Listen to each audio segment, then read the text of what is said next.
The use of Agent Orange during the Vietnam War left an enduring legacy of devastation across Southeast Asia, scarring both the land and its people. Between 1962 and 1971, over 20 million gallons of this deadly herbicide were sprayed throughout Vietnam, wreaking havoc on lush forests, contaminating water supplies, and creating a generational struggle with its aftermath.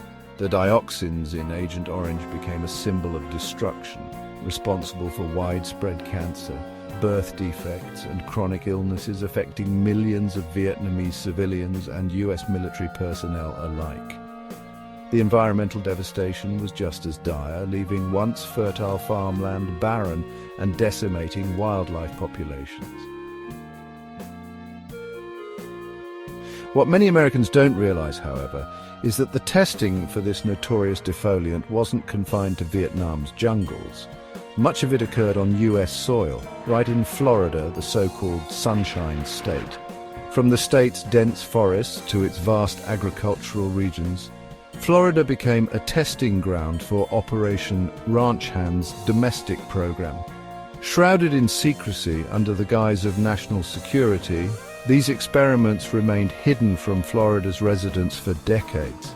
It wasn't until the 1990s that the full extent of Florida's role in this dark chapter of history was uncovered. Florida's selection as a testing site was no coincidence. Its tropical climate and diverse ecosystems mimicked Vietnam's environment, making it an ideal laboratory for evaluating the effectiveness of defoliants.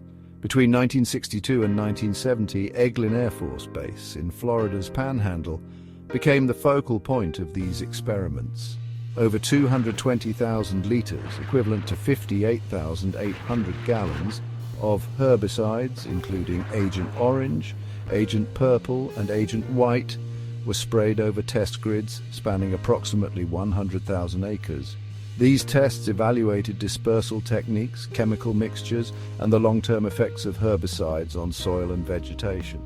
Years later, soil samples taken from Eglin revealed dioxin contamination exceeding 1,900 parts per trillion. Nearly 100 times the Environmental Protection Agency's recommended safety threshold of 20 parts per trillion. Despite the widespread testing, Florida's residents were kept entirely in the dark. The government and chemical companies maintained strict secrecy about the program.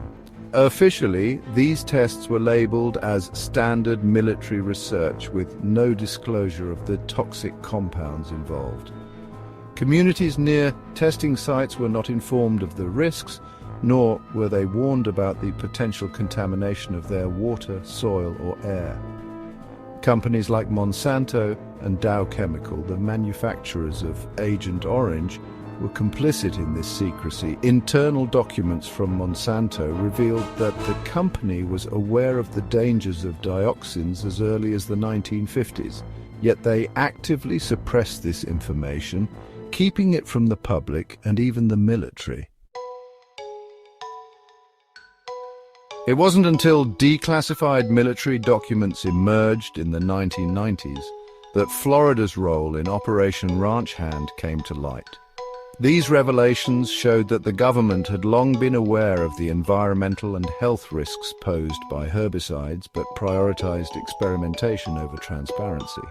By the time the truth came out, the damage had already been done. Communities near Eglin Air Force Base and other testing sites reported higher rates of cancer, birth defects, and neurological disorders, often without understanding the cause.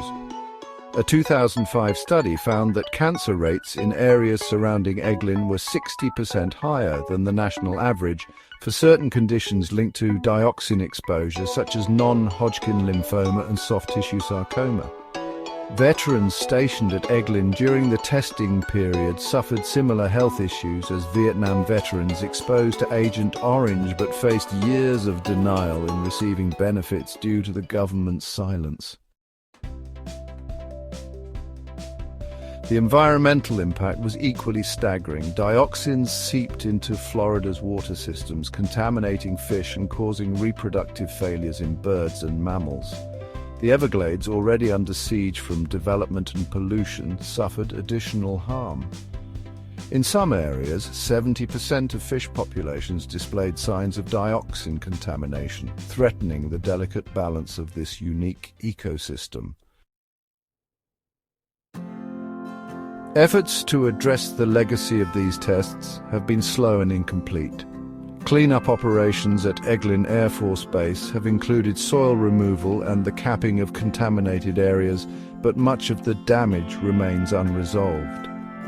The secrecy surrounding Florida's involvement in the Agent Orange testing program serves as a sobering reminder of the human and environmental costs of war.